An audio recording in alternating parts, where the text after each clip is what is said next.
Welcome back to the sinister side. Before we dive in, drop a comment telling me where are you watching this from and what time is it right now.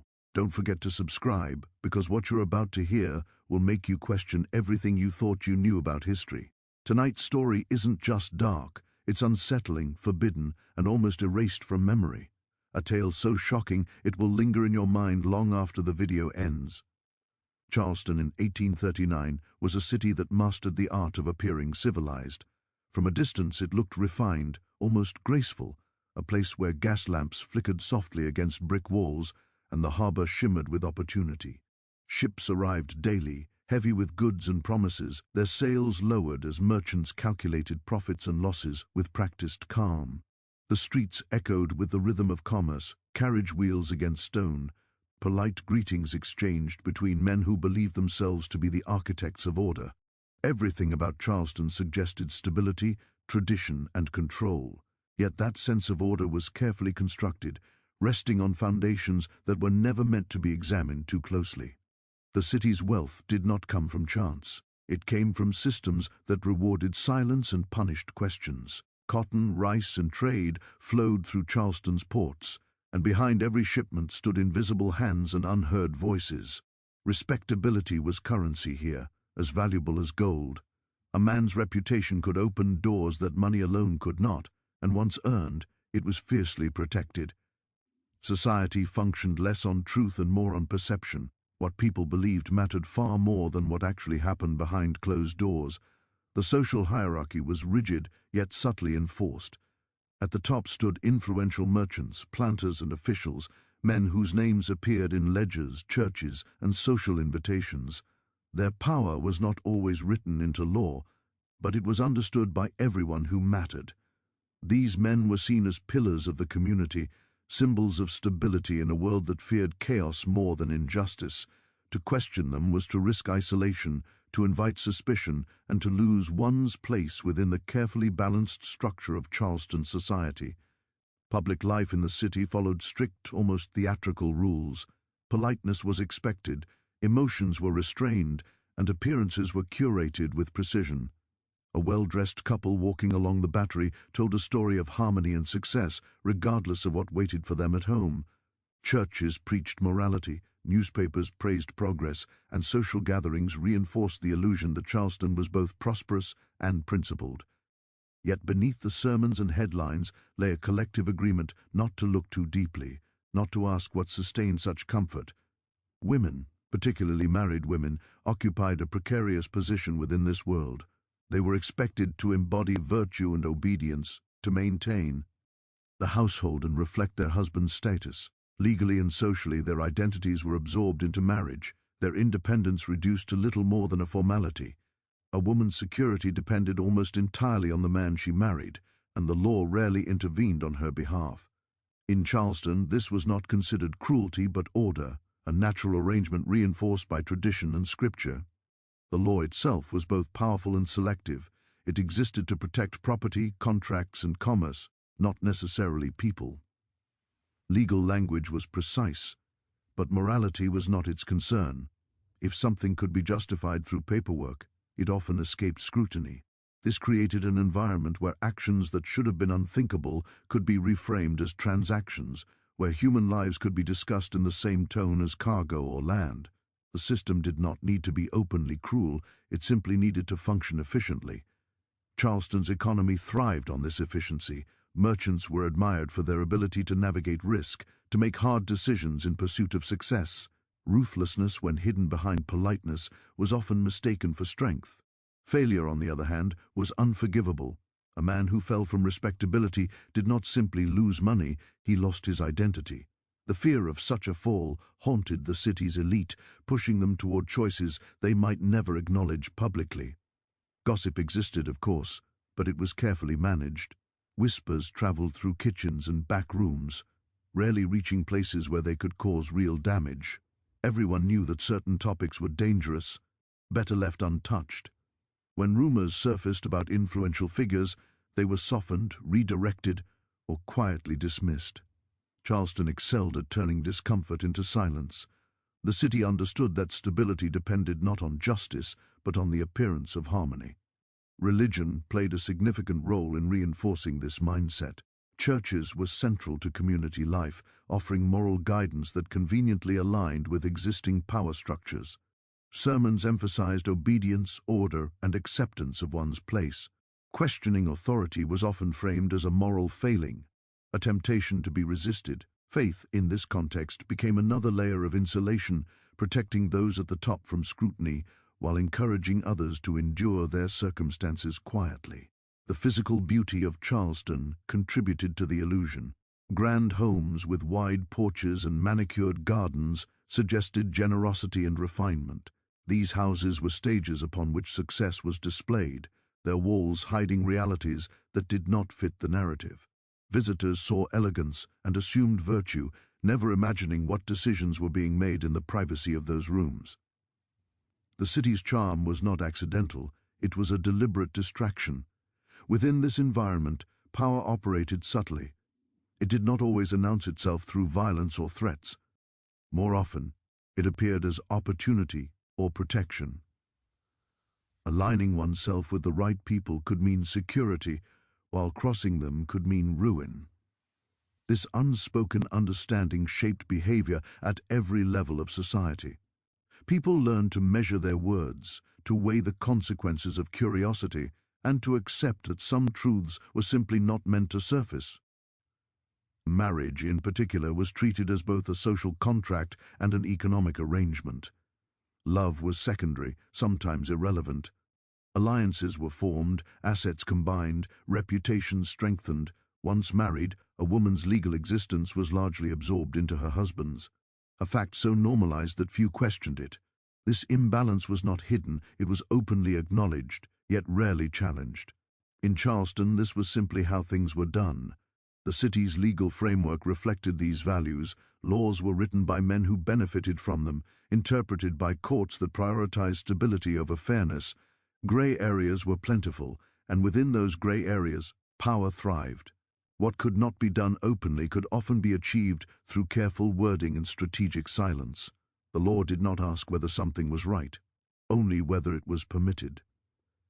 Against this backdrop, the idea of personal morality became flexible. Right and wrong were not fixed points, but negotiable concepts, influenced by status and circumstance. A respected merchant could be forgiven for actions that would destroy someone of lesser standing. Accountability was uneven, distributed according to influence rather than evidence. This imbalance was widely understood, even if it was rarely discussed openly. Charleston's society depended on collective participation in this illusion. Everyone played a role, whether through active enforcement or passive acceptance. Silence was rewarded with security, while dissent invited consequences. Over time, this dynamic became self-sustaining. People stopped expecting justice and focused instead on survival within the system as it was. The city did not need to hide its darkness completely. It only needed to ensure that no one spoke about it loudly enough to matter. By 1839, this culture was deeply ingrained. Generations had grown up learning which questions were dangerous and which answers were acceptable. Children inherited not only wealth and property, but also silence. The past was preserved selectively, with uncomfortable truths left to fade. History, like reputation, was curated to protect the image Charleston wanted to project. In such a city, extraordinary wrongdoing did not always appear extraordinary. When power, law, and silence align, even the most disturbing acts can be absorbed into the background of daily life. What should have shocked the conscience instead became another unspoken secret, another compromise made in the name of order. Charleston did not see itself as cruel, it saw itself as practical. This was the world in which respectability could coexist with moral collapse, where a man's public image could shield actions that defied basic humanity.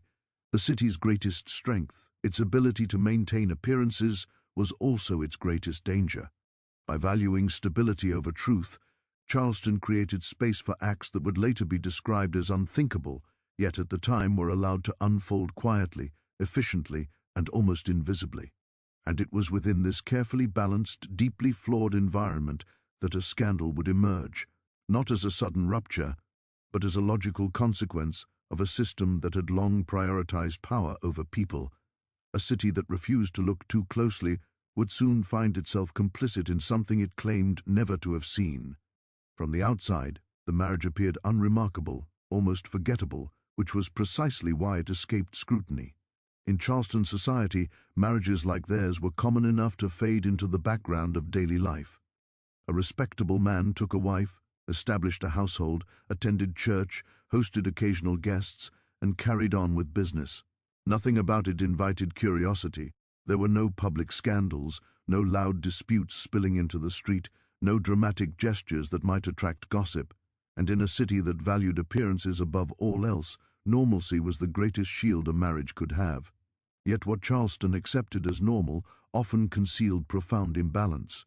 Marriage in 1839 was not a partnership in any modern sense. It was a legal arrangement that overwhelmingly favored the husband, granting him authority not just over property, but over the very existence of his wife. Once married, a woman's legal identity was largely absorbed into her husband's. She could not easily own property in her own name, enter contracts independently, or make decisions that contradicted his will. The law did not frame this as oppression, it framed it as order, and because it was so deeply embedded in daily life, most people rarely paused to question it. In social settings, the couple played their roles well. He was polite, controlled, and publicly attentive enough to avoid suspicion. She appeared reserved, composed, and dutiful, the kind of woman society praised for her quiet presence rather than her voice. Any discomfort she might have felt was invisible to outsiders, masked by expectation. Charleston did not reward emotional transparency in women, it rewarded restraint. Silence was interpreted as virtue, compliance as grace. And so, whatever tensions existed within that marriage remained hidden behind practiced smiles and carefully chosen words. There were moments, subtle ones, when something seemed slightly off. A pause too long before she spoke, a glance that lingered downward rather than meeting another's eyes. But such signs were easy to dismiss. Women were expected to be modest, deferential, and subdued. If she appeared withdrawn, it was attributed to shyness or good breeding. If she did not contradict her husband, it was seen as proper behavior. The very qualities that might have signaled distress were the same ones society celebrated. Power within the marriage was not expressed through overt cruelty, at least not publicly. It manifested in decisions made without consultation, in plans announced rather than discussed. He controlled finances, movements, and social interactions with an authority that was considered normal for a husband of his standing. She depended on him not only for material security, but for her place in the world. Without him, her position in Charleston society would be precarious at best. That dependence was understood, even expected, and it shaped every aspect of her life. What made this arrangement particularly dangerous was how completely it was supported by law. The legal doctrine of the time treated married women as extensions of their husbands. This was not a secret. It was written into statutes and reinforced by courts. A husband's decisions carried legal weight, while a wife's objections rarely did. Even if she disagreed, even if she feared the direction her marriage was taking, the avenues available to her were painfully limited. Divorce was rare, scandalous, and often inaccessible without wealth or influence. Separation meant social ruin. Staying meant surrender. Charleston society reinforced this trap through expectation and pressure. Families encouraged women to endure difficulties quietly, framing endurance as strength and patience as virtue. Complaints were discouraged, especially if they might embarrass a respected husband. A woman who spoke too openly risked being labeled ungrateful or hysterical, her credibility questioned rather than her circumstances examined. The message was clear: whatever happened within a marriage was a private matter, not to be aired or challenged publicly. In this environment, the idea that a marriage could conceal something monstrous did not easily occur to people. Marriage was treated as a stabilizing institution, a symbol of order. To question it was to question the foundations of society itself, and so, even if whispers existed, they rarely took shape as accusations. They drifted, vague and unformed, never solid enough to provoke action. Charleston had little appetite for investigating the private lives of its respectable men. The wife's position grew increasingly fragile as her dependence deepened. Without independent means or legal standing, she existed in a state of vulnerability that few openly acknowledged. Her safety relied on her husband's goodwill, her future on his decisions. This was not unique to her. It was the reality for countless women of the era. What made her situation different was not immediately visible. The danger lay not in daily cruelty, but in the possibilities that the law quietly allowed. The husband, meanwhile, understood the power marriage granted him.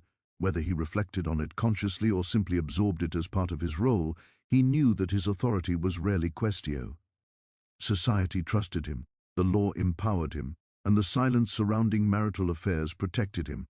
This combination created a space where imagination could roam unchecked, where boundaries blurred and moral restraints weakened. When authority is absolute and accountability minimal, the unthinkable can begin to feel possible. Outwardly, the marriage fulfilled its social function. Invitations were accepted, obligations met, appearances maintained. There was no dramatic rupture to alert the city that something was wrong. Charleston's social mechanisms were designed to notice disruption, not quiet erosion. As long as the surface remained intact, the structure beneath could decay unnoticed. This was one of the city's greatest blind spots, and it would prove catastrophic. The wife's isolation was not physical alone, it was psychological. Surrounded by people yet profoundly alone, she navigated a world where her voice carried little weight. Even if she sensed danger, articulating it would have been nearly impossible. To whom could she speak? Family members might urge patience, friends might advise discretion, authorities would defer to her husband's authority. Each potential avenue of help led back to the same conclusion: endure, adapt, remain silent. Marriage, in Charleston's legal and cultural framework, was not merely a relationship, but a transfer of control. Once that transfer occurred, reversing it was extraordinarily difficult. This reality was so normalized that it rarely inspired outrage. It was simply accepted as the natural order of things, and because it was ordinary, it was overlooked. No one examined the fine print of a marriage that seemed to function as expected. What makes this stage of the story particularly unsettling is its quietness. There was no single moment when alarms sounded, no clear warning that catastrophe was approaching. Instead, there was a gradual tightening of constraints, an accumulation of small, legally sanctioned decisions that shifted power ever further in one direction. Each step, taken alone, seemed insignificant. Together, they formed a trap. The city's indifference played a crucial role. Charleston prided itself on civility, but that civility often masked avoidance. People preferred not to involve themselves in matters that might disrupt social harmony. A marriage, especially one involving a respected merchant, was considered off-limits. The assumption was that such matters resolved themselves, or at least should be allowed to do so without interference. This hands-off attitude was not neutral, it actively enabled harm. As time passed, the marriage ceased to be a source of security for the wife and became something far more dangerous. Yet to the outside world, nothing had changed. That was the tragedy of it. The system functioned exactly as designed, preserving appearances while eroding humanity.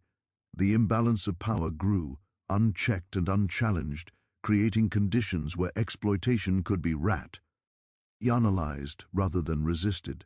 This was not a story of sudden betrayal or explosive conflict. It was a story of slow normalization, of a society that taught its members to accept imbalance as tradition.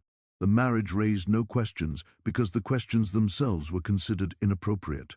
Charleston did not ask whether a wife was safe or free, it assumed she was where she belonged, and in that assumption lay the seed of everything that followed. A marriage that appeared ordinary, protected by law and custom, became the perfect cover. The absence of scrutiny was not accidental, it was the result of a culture that valued order over empathy. By the time anyone might have realized something was terribly wrong, the mechanisms that could have prevented it were already aligned against intervention. What makes this stage so chilling is how familiar it all felt to those living within it. Nothing about the marriage screamed danger. It blended seamlessly into the city's rhythm, another respectable household among many. That familiarity dulled suspicion and discouraged curiosity. Charleston did not see a warning sign, it saw routine, and so, without resistance, without protest, without even awareness, A marriage quietly crossed a threshold. It moved from imbalance into something far darker, carried forward by laws that prioritized authority and a society that refused to look too closely. The city would later claim shock at what unfolded, but the truth was more uncomfortable. The conditions that made it possible were visible all along, hidden not by secrecy, but by acceptance. This was how the stage was set, not through chaos, but through calm, not through outrage, but through indifference. A marriage that raised no questions became the doorway through which an unthinkable act would eventually pass, unnoticed until it was far too late. To Charleston, he was the kind of man people trusted without thinking twice. His name appeared regularly in business ledgers, shipping manifests, and polite conversations at social gatherings. He was known as disciplined, measured, and respectable, a merchant who understood the rhythms of trade and the delicate balance of risk and reward. He dressed well, spoke carefully, and knew exactly when to smile and when to remain silent. In a city where reputation was everything, he had cultivated his with precision. No one questioned how he achieved his success. They only saw the results and assumed virtue followed prosperity. But success in Charleston was rarely as stable as it appeared. Behind the polished exterior of commerce lay constant uncertainty. Markets shifted, ships were delayed or lost, debts accumulated quietly, and competition was relentless. A merchant's fortune could change with a single failed shipment or an unexpected downturn. To survive, one needed not just intelligence but nerve, and sometimes a willingness to cross lines others hesitated to approach. Over time, the pressure to maintain status became as intense as the pressure to earn profit itself. Publicly, he presented an image of control. He attended church regularly, contributed to social obligations, and maintained the appearance of a man who knew his place and honored it. Privately, however, the strain of expectation weighed heavily. The same society that praised success punished failure without mercy. To lose standing in Charleston was not merely embarrassing, it was catastrophic. Credit dried up, invitations disappeared, and whispers replaced respect. For a man whose identity was built on recognition and authority, the possibility of such a fall was terrifying. The merchant's life began to split into two distinct realities. In one, visible to the world, he was confident and composed. In the other, hidden behind closed doors, calculations dominated his thoughts. Every decision was measured not by morality, but by outcome. He learned to compartmentalize, to separate what he did from how he appeared. This ability, cultivated slowly, allowed him to make choices that would have once seemed unthinkable, all while maintaining the mask of respectability. Charleston rewarded this kind of duality. The city did not demand purity of character, it demanded stability. As long as a man fulfilled his public role and avoided scandal, his private actions were rarely examined.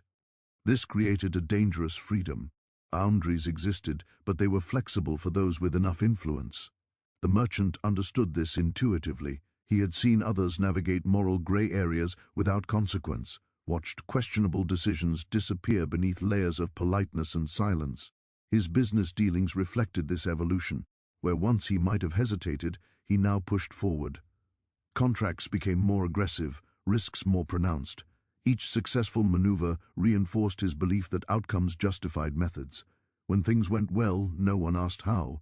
When they went poorly, he scrambled quietly, determined never to let the city see him falter. The fear of exposure became a constant companion, driving him toward increasingly desperate calculations. Within his household, this shift manifested subtly at first. Decisions were no longer discussed, they were announced. Plans were made without explanation. The authority granted to him by marriage and law fed his sense of control. In a world where he felt increasingly threatened by external forces, the domestic sphere became a place where his power was absolute. This imbalance, sanctioned by society, reinforced his belief that control was both his right and his necessity. He began to view people through the same lens he applied to goods and assets. Value, utility, risk. These concepts, essential to commerce, seeped into his personal relationships. Empathy dulled as calculation sharpened. The city had taught him this way of thinking, rewarding efficiency and punishing vulnerability. Over time, it became difficult for him to separate his role as a merchant from his only as a husband. Both were, in his mind, governed by contracts and obligations rather than affection. Charleston's legal framework further emboldened him. He knew the law favored men of his standing. He understood which actions might attract attention and which could be concealed behind paperwork and procedure. The system did not require him to be cruel, it simply allowed him to be indifferent, and indifference, when paired with power, can become lethal. He did not need to see himself as a villain. He could frame his choices as necessary, unfortunate, but justified. Financial strain, whether real or anticipated, intensified this mindset. Even the possibility of loss felt intolerable. The merchant had invested too much in his image to accept decline. Pride intertwined with survival, making compromise seem like weakness. Every problem became something to be solved, not endured. And in Charleston, solutions often came at the expense of those with less power. The more he navigated these pressures, the more isolated he became emotionally. Surrounded by associates and acquaintances, he lacked genuine connection. Relationships were transactional, measured by advantage and obligation. This isolation further eroded his moral grounding. Without voices to challenge him, his thoughts circled inward, reinforcing justifications and dismissing doubt. What might have once shocked him now appeared merely practical.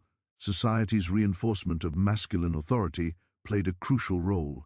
Men like him were praised for decisiveness, for the ability to make hard choices without hesitation. Compassion was admired in theory but rarely rewarded in practice. The merchant absorbed these lessons fully. To hesitate was to risk everything. To act decisively, even ruthlessly, was to prove one's strength. Charleston applauded results, not methods. His double life was not marked by secrecy in the traditional sense. There were no dramatic disguises or hidden identities.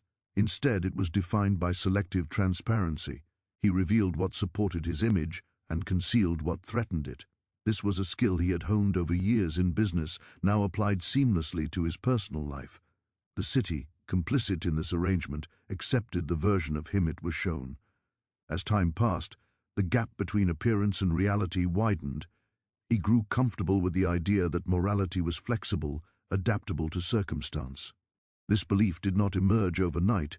It was the product of countless small compromises. Each one made the next easier.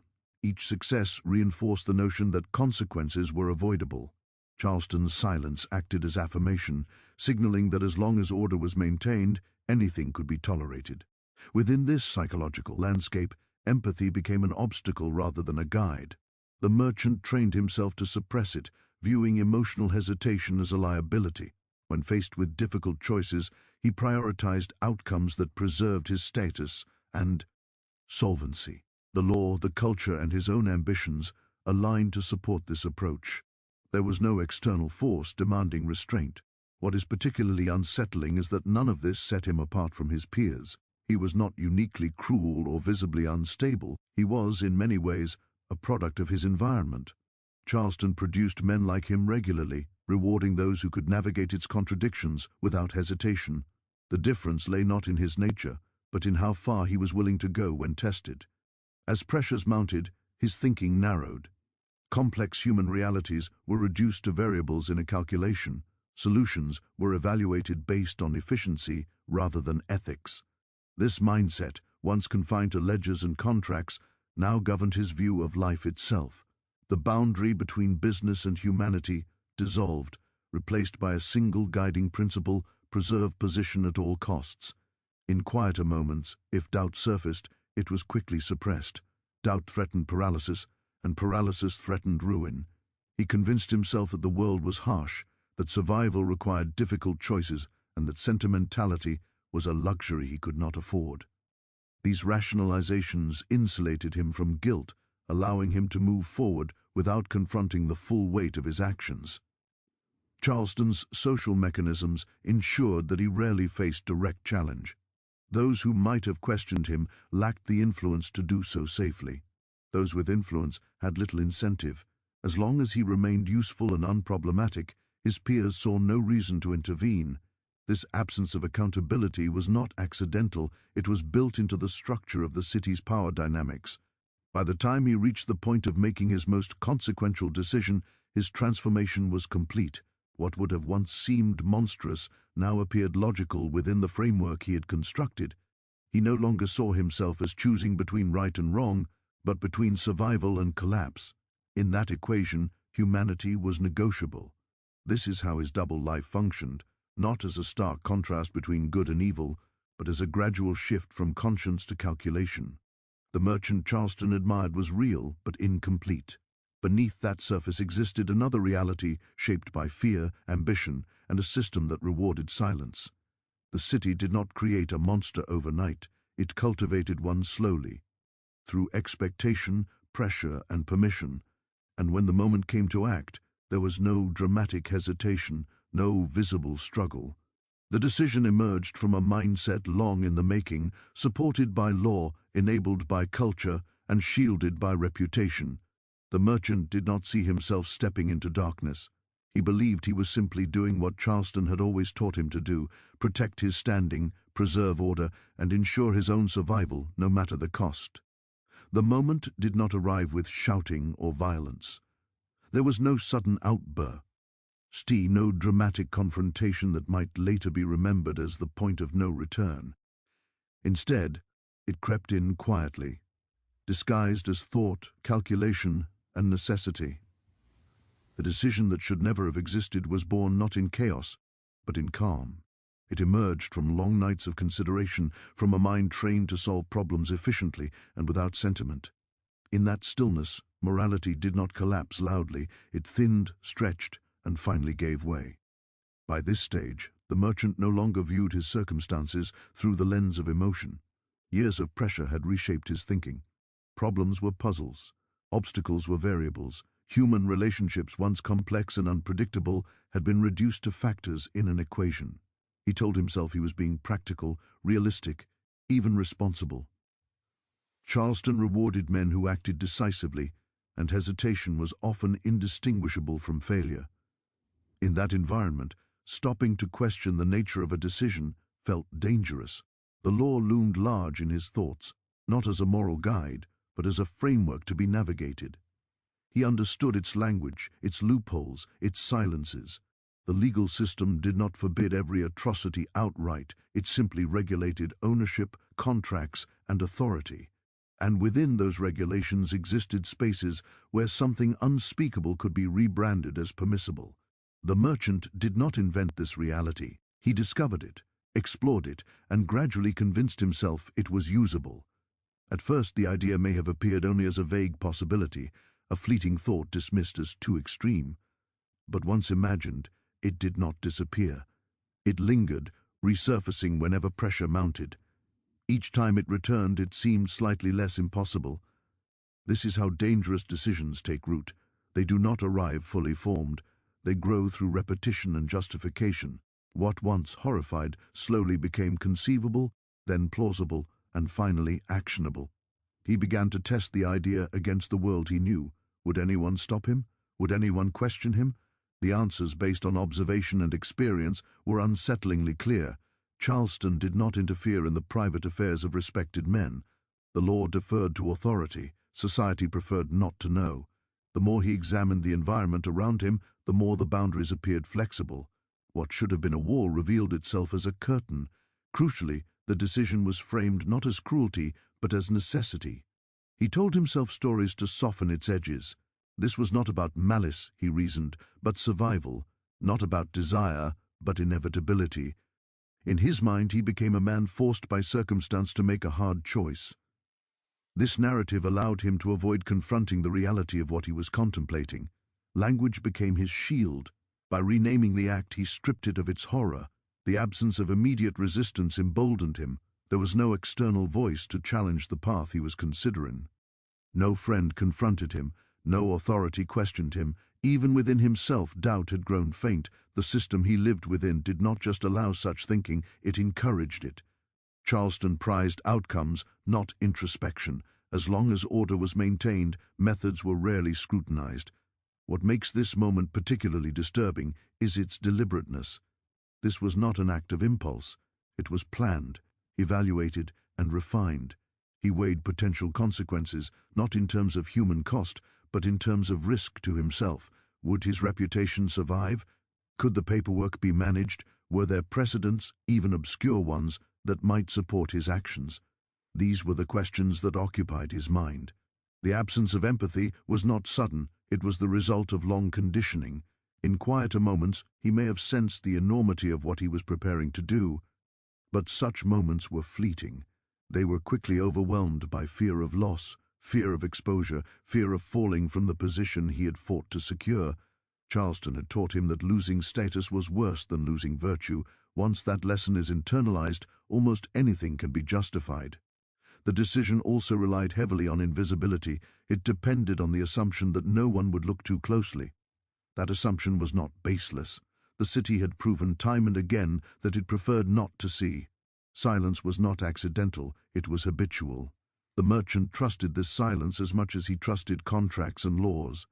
It was, in many ways, his most reliable asset. There was a chilling rationality to how he approached the matter. He did not see it as destroying something sacred. He saw it as reallocating control. Marriage, in his view, was already a transfer of authority. The law had made that clear. He was simply extending a logic that society had already accepted. This is where the true horror lies. The act did not feel like a radical departure from the norm, but an extreme application of it. He considered the mechanics carefully. Every step needed to appear legitimate. There could be no spectacle, no emotional display that might raise suspicion. Everything would be conducted through proper channels, with appropriate documentation. Bureaucracy became a tool of erasure, reducing a human being to a line item. In this process, the decision lost its emotional weight, replaced by procedural focus. The moral distance created by paperwork is immense. Forms do not scream, contracts do not plead. They sit quietly, waiting for signatures. By engaging with these tools, the merchant insulated himself from the immediate reality of his choice. He could tell himself he was dealing with abstractions, not a person. This detachment was essential. Without it, the decision might have collapsed under its own cruelty. The environment around him reinforced this detachment. Charleston's institutions were not designed to intervene in matters framed as legal and private. Clergy preached obedience. Courts prioritized order. Neighbors minded their own affairs. Each layer of society contributed to a sense that what was being planned, however disturbing, would proceed without interruption. The merchant was not acting against the system, he was operating within it. Fear played a central role, but not the fear of doing wrong. It was the fear of losing control, of being exposed as vulnerable, of slipping into irrelevance. These fears crowded out any lingering sense of compassion. When survival is defined narrowly enough, humanity becomes optional. The merchant had reached that point. His world had shrunk to a single imperative: protect himself. What is most unsettling is how calm this phase was.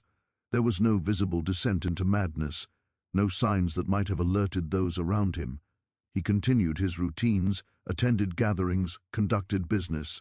The decision existed alongside ordinary life, compartmentalized and contained.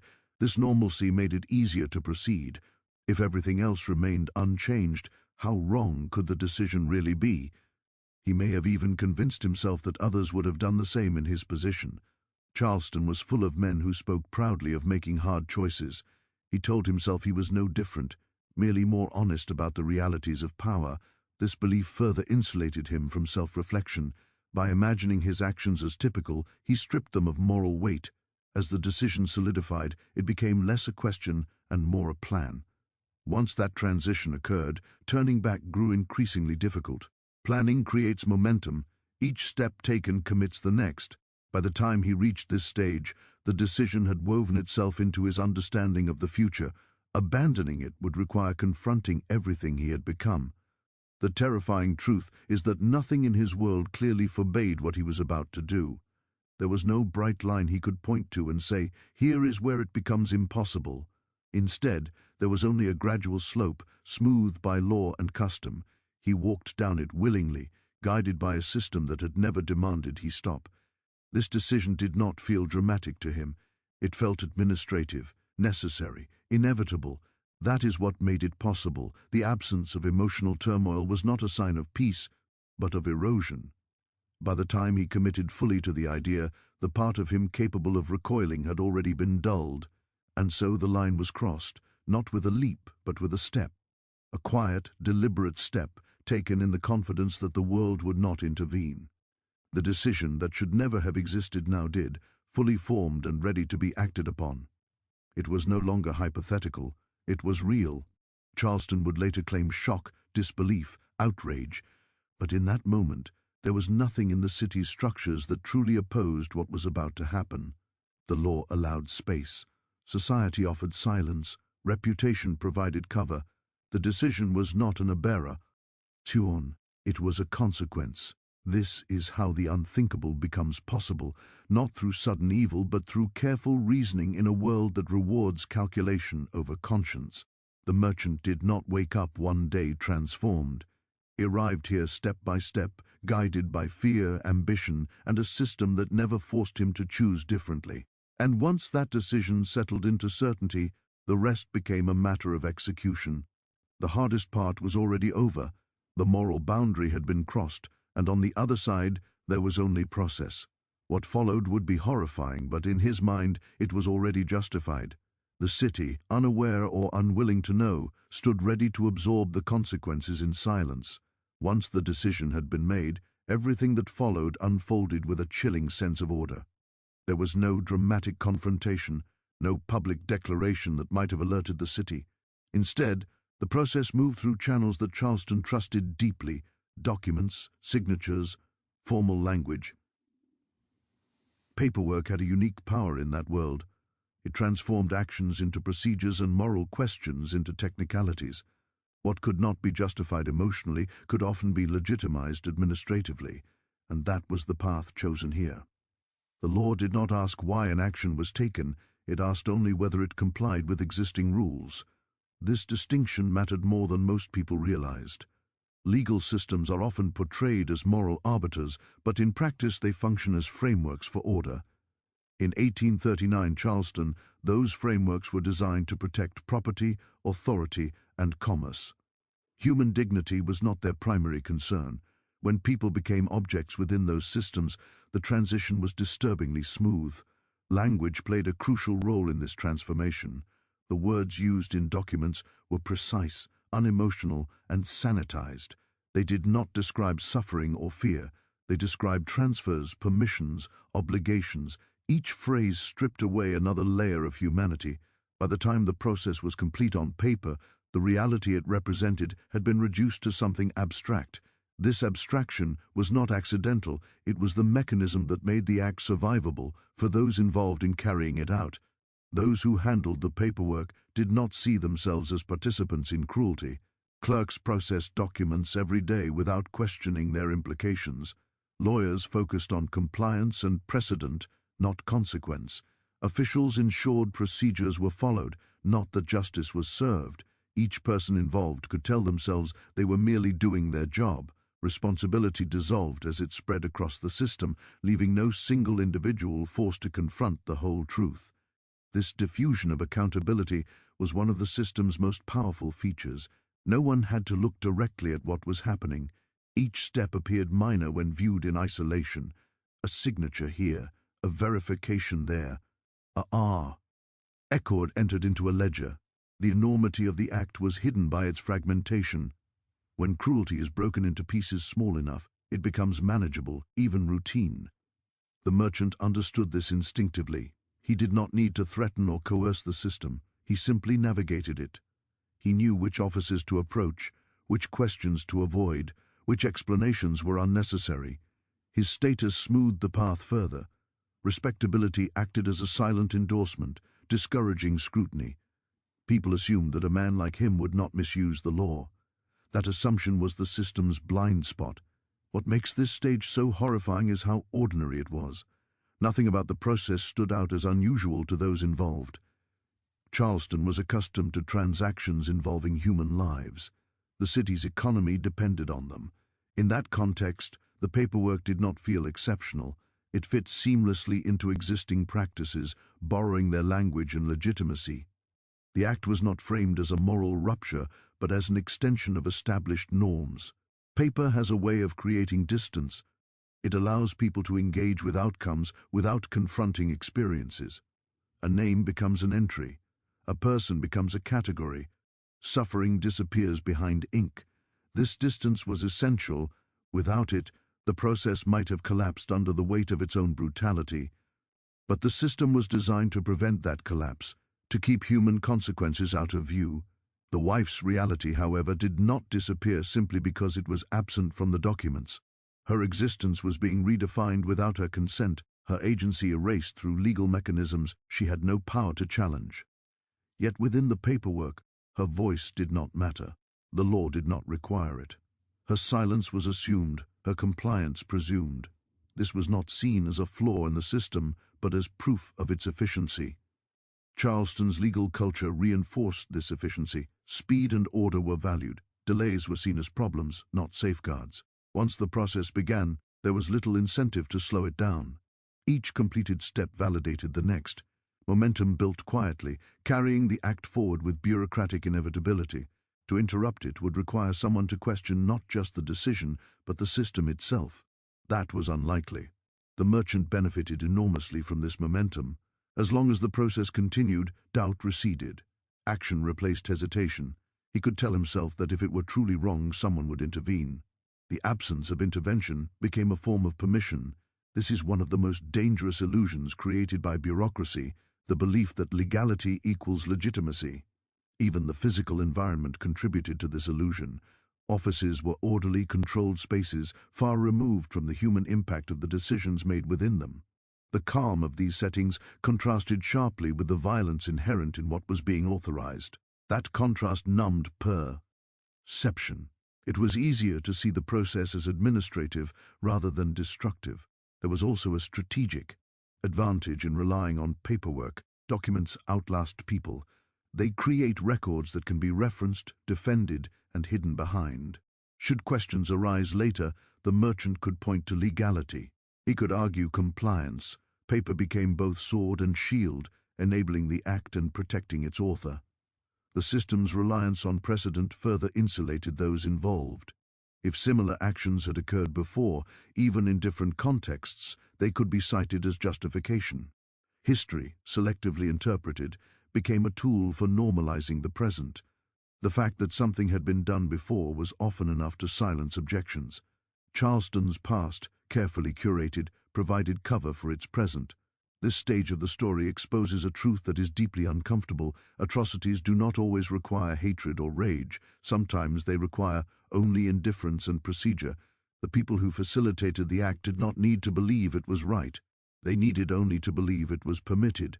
That belief was enough. The merchant's emotional detachment deepened as the process advanced. With each completed document, the act felt more real and less reversible. Commitment hardened into resolve. The possibility of stopping became increasingly remote. Turning back would require not only moral courage, but public exposure. The paperwork, once initiated, created its own gravity. What is particularly disturbing is how invisible all of this was to the broader city. Life in Charleston continued uninterrupted. Carriages rolled through the streets, social events were planned, commerce flowed, the machinery of daily life absorbed the act without disruption. This normalcy was not accidental, it was the system working as intended. Stability was preserved, even as humanity was sacrificed. The law's focus on form over substance played a critical role. As long as procedures were followed, outcomes were considered valid. This approach left little room for moral intervention. Questions about fairness or cruelty were treated as secondary, if they were considered at all. The system was not broken, it was functioning exactly as designed. For the wife, the experience was the opposite of abstract. While paperwork reduced her existence to a legal construct, her reality remained painfully concrete. Fear, confusion, and loss were not mitigated by legal language, yet none of that appeared in the records. The system did not account for it, and therefore did not see it. Charleston's culture of deference compounded the problem. Few people were willing to challenge a respected merchant's actions, especially when they were cloaked in legality. To do so would require confronting both social hierarchy and institutional authority. The risks of such confrontation were high, and the rewards uncertain. Most chose silence. This silence was not passive, it was active participate. By accepting the paperwork as sufficient justification, the city collectively endorsed the outcome. No one needed to speak in favor of the act. The absence of opposition was enough. This is how systems perpetuate harm without overt violence, through quiet consensus. The transformation of a human life into a legal transaction reveals the true power of bureaucratic systems. They can make the unimaginable seem ordinary. They can turn moral catastrophes into administrative footnotes. And they can do so without requiring anyone involved to see themselves as cruel. By the time the process reached its conclusion on paper, the act itself felt almost secondary. What mattered was that everything had been done correctly, that boxes had been checked, that records aligned. The success of the procedure overshadowed the horror of its purpose. This inversion of priorities was not questioned. It was assumed. Looking back, it is tempting to search for a single moment when someone could have stopped it. A clerk could have refused.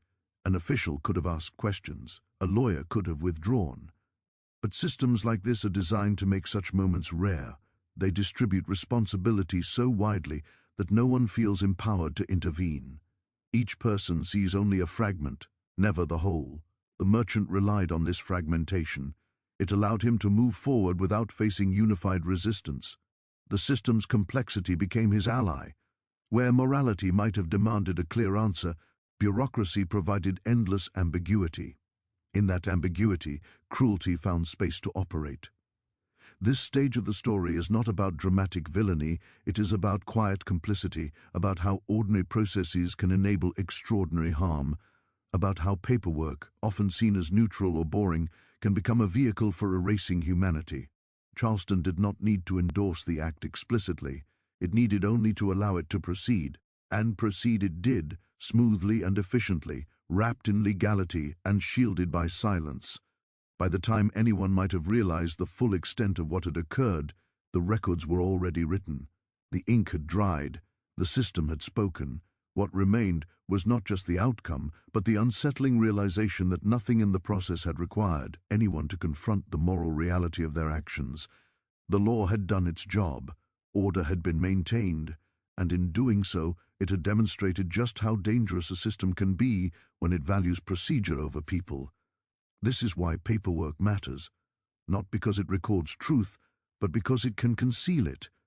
In 1839 Charleston, paper proved stronger than conscience, transforming an unthinkable act into an administrative success.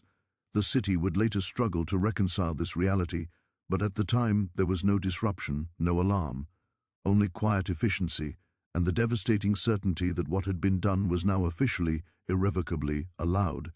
What followed was not outrage, not immediate condemnation, but something far more dangerous, collective avoidance. Charleston did not erupt in protest or demand answers. Instead, the city settled into a familiar pattern, one it had perfected over generations. People sensed that something was wrong, deeply wrong, but sensing was not the same as seeing, and seeing was not the same as speaking. The city chose the safest option available to it: silence. Whispers began, as they always did. They moved softly, carried by glances and unfinished sentences. A pause in conversation, a lowered voice at the end of a dinner table, a rumor shared only after confirming that no one important was listening. But these whispers never hardened into accusations. They lacked names, details, and certainty. Charleston excelled at this kind of half-knowledge. It allowed people to feel informed without becoming responsible. The city had rules about curiosity, though they were never written down. Curiosity was acceptable as long as it did not threaten hierarchy. Asking questions about someone powerful was considered impolite at best, dangerous at worst. And the merchant was not just powerful, he was embedded. His business touched other businesses. His credit supported other fortunes. His reputation was interwoven with the city's sense of itself. To pull at that thread was to risk unraveling far more than one man's story. People told themselves they didn't know enough, that there must be more to it, that respectable men did not commit monstrous acts without reason. This instinct to rationalize was not accidental, it was learned. Charleston taught its citizens to trust appearances, especially when those appearances were reinforced by status and legality. If something had been done through proper channels, many assumed it must somehow be acceptable, even if they could not articulate why. Those who might have spoken out faced a familiar calculation. What would it cost them? Social exile was a real threat. Business relationships could collapse overnight. Invitations would stop arriving. Doors would close quietly but firmly. In a city where belonging was everything, exclusion was a form of punishment few were willing to endure. Silence, by contrast, was rewarded with continued acceptance. Even moral discomfort had its limits. People are capable of living alongside contradiction if it allows them to maintain stability. Charleston was particularly skilled at this. Its prosperity depended on ignoring certain truths. Residents had long learned how to separate discomfort from daily life, how to file it away as unfortunate but unavoidable. This incident, however disturbing, was absorbed into that same mental compartment. Institutions that might have intervened did not. Churches spoke of obedience and order, not justice. Sermons emphasized personal morality without challenging structural power. Clergy were often dependent on the patronage of influential families, and that dependency shaped what was said from the pulpit. Silence here was framed as prudence, restraint, even wisdom. Better not to inflame passions, better to trust that matters would resolve themselves. The press, too, remained cautious. Newspapers were businesses, reliant on subscriptions, advertisements, and access. Publishing an accusation against a respected merchant carried risks that few editors were willing to take. Without undeniable proof, and sometimes even with it, stories could be softened, buried, or ignored entirely. The absence of coverage created the illusion that nothing significant had occurred. Legal authorities, shielded by procedure, found little reason to act. If the paperwork was in order, their involvement was limited. The law was reactive, not proactive. It did not search for injustice, it responded to formal complaints. And formal complaints required people willing to step forward publicly. In this case, no one did. The system interpreted that absence as consent. Charleston's social elite understood the power of inertia. Doing nothing was often the most effective strategy. Time had a way of dulling even the sharpest discomfort. As days passed without incident, the initial shock faded. Conversations moved on. New topics replaced old ones. What had seemed alarming began to feel distant, almost unreal. The city returned to its routines with remarkable speed. This collective forgetting was not entirely unconscious. People made choices about what to remember and what to discard. Remembering required emotional effort and moral reckoning. Forgetting was easier. It allowed life to continue uninterrupted. Charleston chose ease over examination, comfort over confrontation. In doing so, it transformed silence into a shared agreement. Those closest to the situation were often the quietest. Proximity brought risk. Family members, business associates, and neighbors had the most to lose by speaking. They understood the merchant's influence better than anyone. Their silence carried particular weight, signaling to others that resistance was futile or unwelcome. If those nearest remained quiet, why should anyone else speak? The wife's absence from public discourse was especially telling. Her voice was not sought, and had it been offered, it likely would not have been trusted. Women's testimonies were frequently dismissed or minimized, especially when they conflicted with male authority. The assumption was that she was either complicit, confused, or irrelevant. The system did not see her as a reliable narrator of her own experience. This erasure was reinforced by legal doctrine. If the law did not recognize her full autonomy, why would society recognize her account? Her story did not fit neatly into accepted narratives. It challenged the idea that marriage was inherently protective. It suggested that authority could be abused in ways the system did not want to acknowledge. It was easier to pretend she had nothing to say.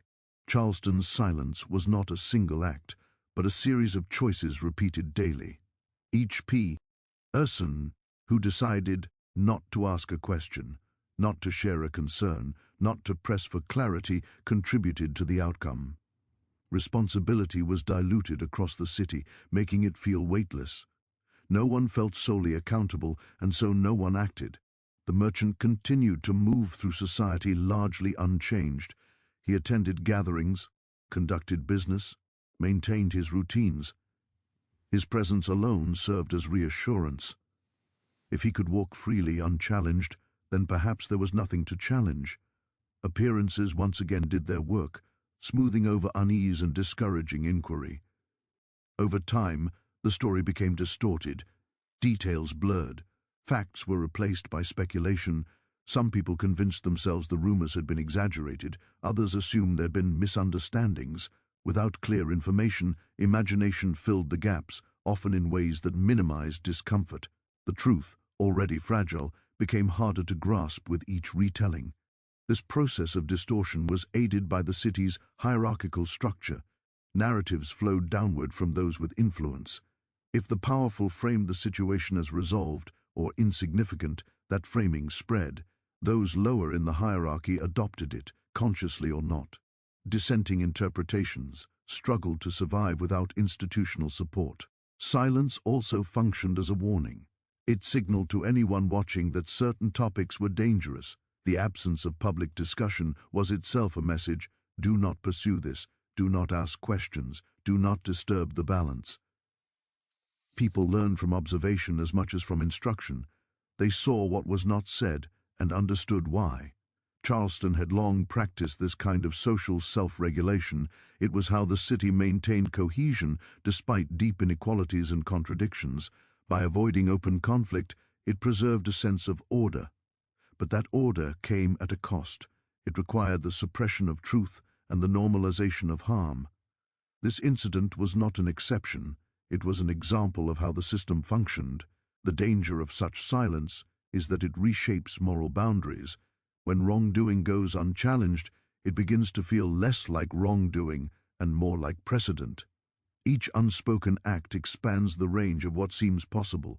Charleston's refusal to see did not just conceal the past, it altered the future. For those who felt unease, the silence was suffocating.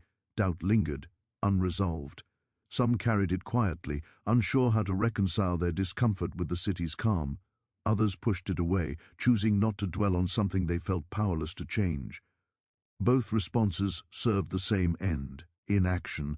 The city's ability to absorb the scandal without visible disruption was often cited as evidence of its resilience, but resilience, in this case, was indistinguishable from denial. The structures that allowed life to continue uninterrupted were the same ones that prevented accountability. Stability was maintained, but at the cost: integrity. As weeks turned into months, the story receded further into the background. New events captured attention. Economic concerns, social gatherings, and daily routines filled the space where outrage might have grown. Memory faded, not because the act was forgotten, but because it was deliberately left unexamined. Charleston's choice not to see was not passive blindness, it was an active refusal to engage. The city had the capacity to question, to investigate, to challenge. It simply chose not to.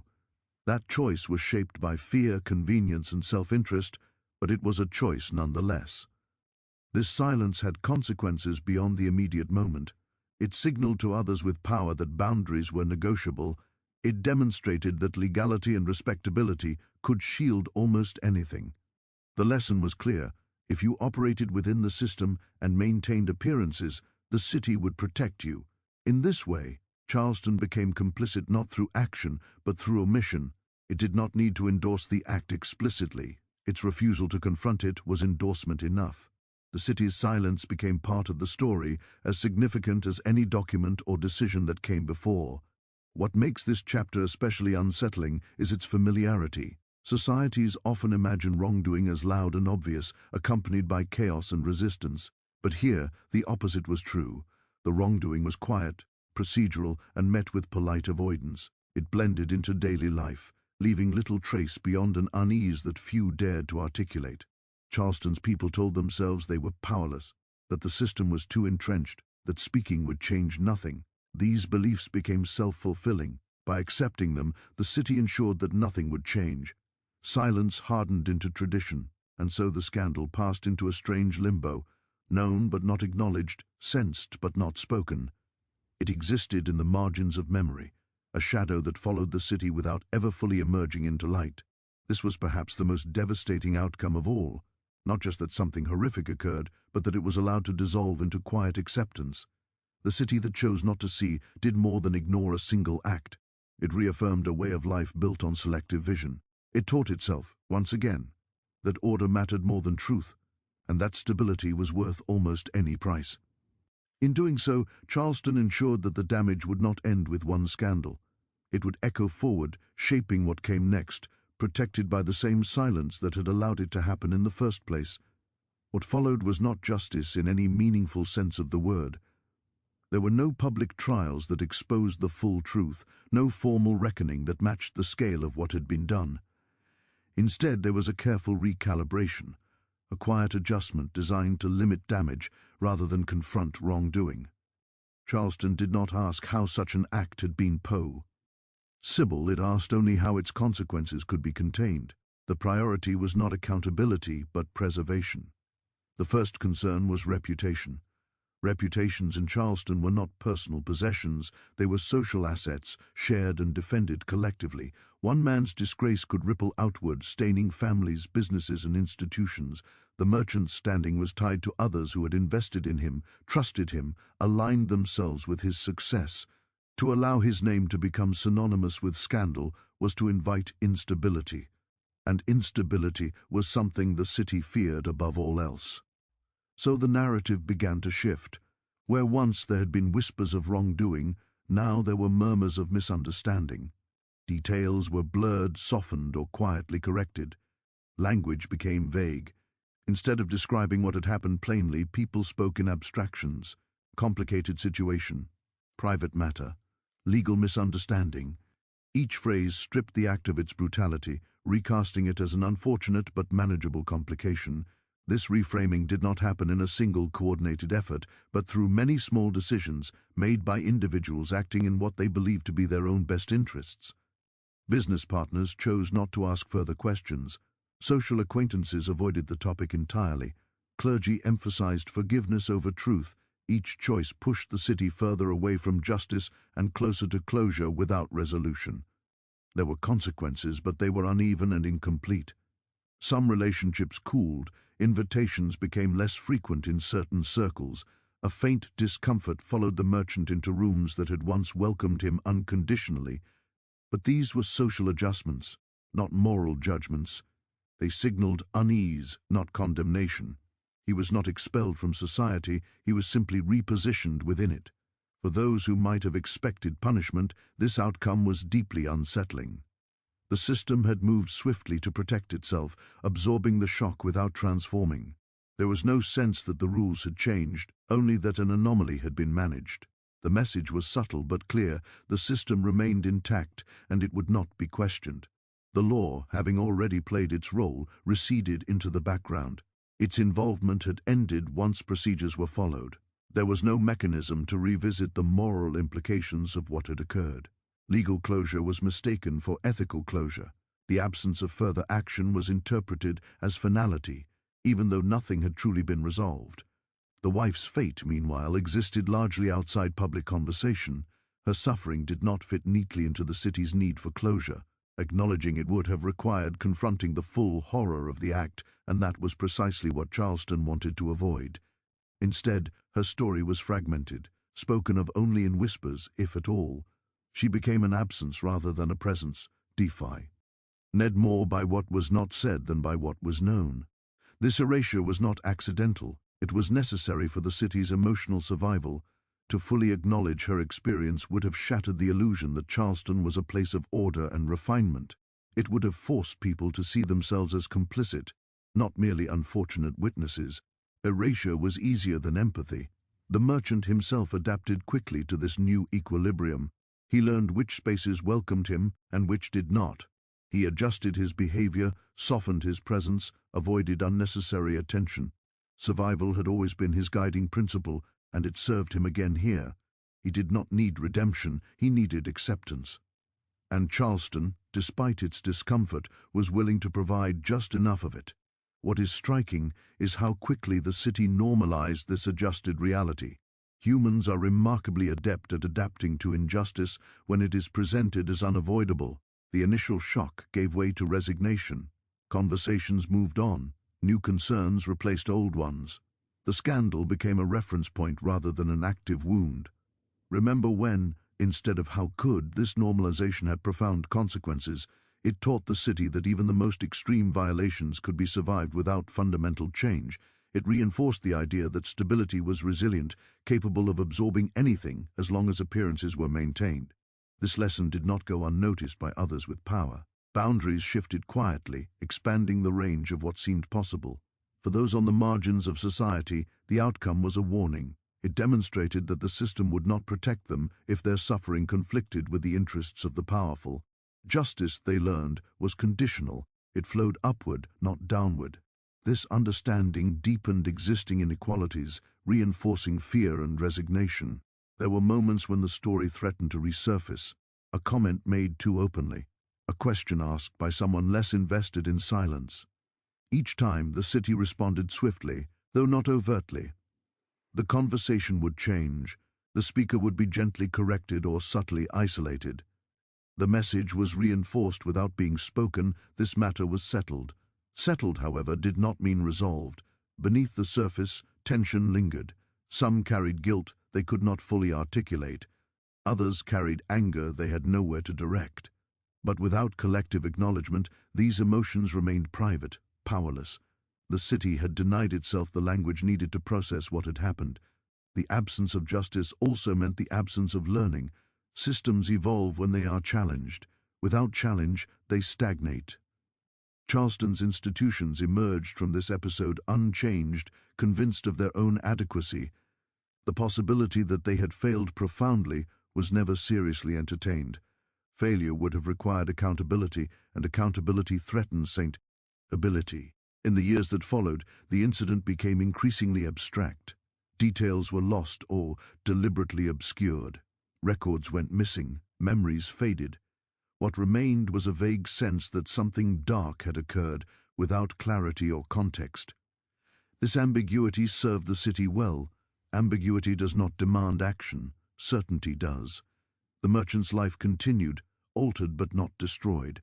He navigated his reduced circle with the same calculation that had guided him before.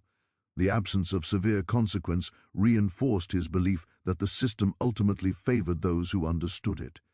Whatever private reckoning he experienced, if any, was invisible to the world. Publicly, the chapter was closed. For the wife, closure was an illusion.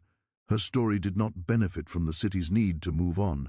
She was not granted the luxury of forgetting, yet without a public platform, her suffering existed only in fragments, preserved perhaps in memory, perhaps not at all. The system that had erased her agency now erased her narrative. This imbalance between whose stories endured and whose vanished reveals the true nature of Charleston's response. Justice was not merely absent, it was replaced by management. The goal was not to repair harm, but to minimize disruption. In this framework, human pain was secondary to social continuity. The city congratulated itself implicitly on having weathered the storm. Life went on, commerce thrived, social rituals resumed. Charleston's self-image remained largely intact. This survival was framed as strength, not avoidance. Few questioned whether what had been preserved was worth the cost. What makes this stage of the story particularly disturbing is how reasonable it all appeared to those involved. Each decision, taken alone, seemed pragmatic. Avoid scandal, protect livelihoods, maintain order. Together, these choices formed a pattern of profound injustice, but that pattern was never named as such. Without a name, it could not be confronted. The absence of justice also reshaped memory. Over time, the story became less about a specific act and more about a general unease. The sharper edges were worn away. What had once been unthinkable became simply unfortunate. This softening allowed the city to coexist with its past without truly acknowledging it.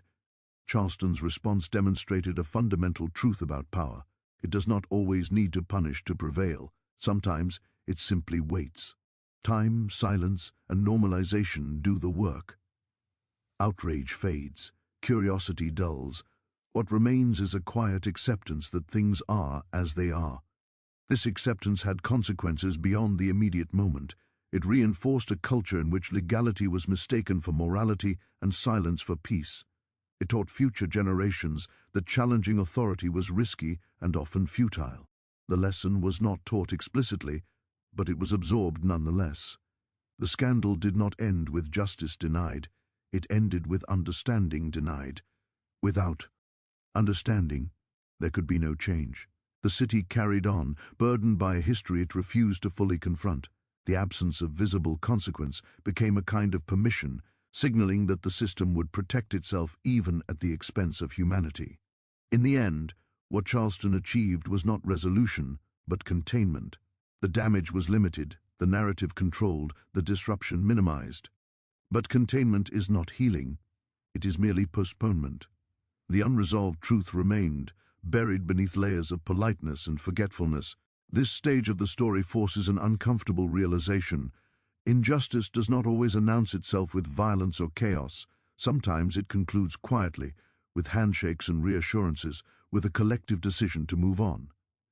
That quiet conclusion can be more devastating than open conflict because it leaves the underlying conditions unchanged. The consequences without justice became part of Charleston's legacy, whether acknowledged or not. They shaped how power was understood, how silence was valued, how suffering was weighed against stability. The city survived the scandal, but survival came at a cost that was never fully measured. And perhaps that is the most haunting aspect of all, not that justice failed, but that its absence was accepted as normal. The story did not end with punishment or redemption. It ended with adjustment, accommodation, and forgetting. Charleston did not collapse under the weight of what had happened. It absorbed it, carried on, and in doing so ensured that the lesson learned was not how to prevent such acts, but how to live with them. That is not justice, it is endurance. And endurance, when divorced from accountability, can be one of the most powerful enablers of harm.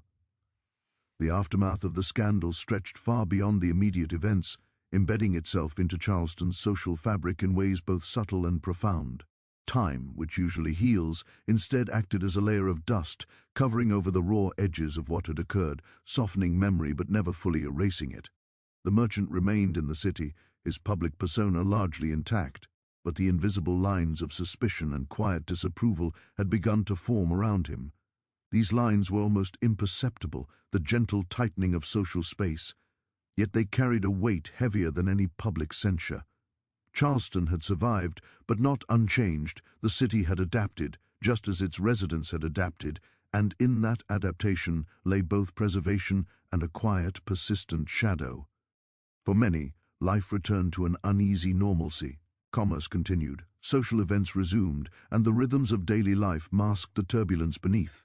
Yet beneath the surface, subtle shifts began to appear. Those who had known the truth, or at least fragments of it, carried private judgments that were rarely voiced but always felt. Glances lingered longer, invitations were extended more cautiously, and conversations skirted sensitive ease. In this way, the scandal was never truly gone. It had merely transformed, becoming a quiet, persistent current influencing behavior, relationships, and trust. Over the years, Charleston developed a collective memory that was simultaneously selective and distorted. The story of the merchant and his wife became something like a legend, told in fragments that emphasized mystery over fact. Details were exaggerated or softened depending on who told them, but the underlying question, how could such an event occur within a society that prided itself on order and morality, remained. That question lingered, unspoken yet insistent, haunting the conversations of those who sensed its gravity but lacked the courage or context to confront it directly. It became less about specific culpability and more about the fragility of social structures, the ease with which appearances could mask reality. The wife's presence in history was even more precarious. Though legally erased and socially marginalized, her story persisted in quieter, less official ways. Accounts of her disappearance or sudden absence circulated in hushed whispers, passed from one generation to the next, often without names, dates, or certainty. She became a symbol of what could be lost when the mechanisms of power, legality, and social expectation aligned against a single individual. Her absence was instructive. It was a reminder that visibility and voice were privileges, and that the systems that enforced them could just as easily deny them. The merchant, for his part, adapted seamlessly to this new reality. Experience had taught him the value of appearances, and he continued to cultivate the persona that had protected him thus far. Polished, composed, and socially engaged, He moved through Charleston society with minimal disruption. Yet even as he maintained control publicly, the undercurrent of unease followed him. People whispered, avoided, and speculated. Social capital, while largely intact, was subtly recalibrated. In a city built on networks of influence, this recalibration mattered. It was a quiet reminder that actions, no matter how shielded by law or reputation, leave traces that cannot be fully erased. Charleston itself continued to evolve, carrying forward lessons from the incident without naming them explicitly. The event became a silent teacher, demonstrating the power of bureaucratic procedure, social compliance, and the careful maintenance of appearances. People learned that legality could protect even morally reprehensible acts, and that silence and inaction could function as tacit consent. These lessons shaped behaviors, influencing how individuals wielded power and how society responded to transgressions.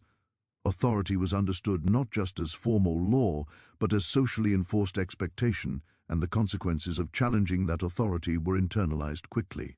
The city's institutions emerged largely unscathed, but they too were subtly reshaped. Legal processes that had been exploited in this case were codified into precedents, reinforcing the boundaries between permissible and impermissible action. Social hierarchies remained intact, but their invisible contours were adjusted to reflect lessons learned from the incident. Individuals understood that silence surrounding the event also contributed to a culture of careful observation and indirect communication. Charleston residents learned to read subtleties, a pause in speech, a fleeting glance, an avoidance of certain topics. These micro-signals became a form of social literacy, allowing individuals to navigate complex moral and social landscapes without explicit confrontation. In this way, the event's legacy extended beyond legal precedent into the very language of daily interaction, shaping behavior, relationships, and the transmission of cultural norms. Over time, the Merchants' Act, once shocking, became embedded as a cautionary tale with multiple interpretations. Some framed it as an example of the dangers of unchecked power, others as a demonstration of the limits of legality and the fragility of social ethics. Its lessons were moral, social, and political, though often obscured by the passage of time. The story's endurance relied less on facts than on the questions it raised. How could such an act be carried out? How could it remain unpunished? How did society reconcile its ideals with its complicity? These questions persisted, prompting reflection even as specific details faded. Charleston's approach to the aftermath highlights a broader pattern in human societies, the tendency to prioritize continuity over justice, perception over truth, and stability over moral reckoning. The city's collective response exemplifies how institutions and communities can absorb trauma without fully addressing its causes, creating legacies that echo quietly across generations. The event became a touchstone for understanding the interplay between power, legality, and social responsibility. The story also underscores the importance of memory, documentation, and narrative control. What is remembered, how it is remembered, and what is left unspoken all shape the way societies understand themselves and their histories.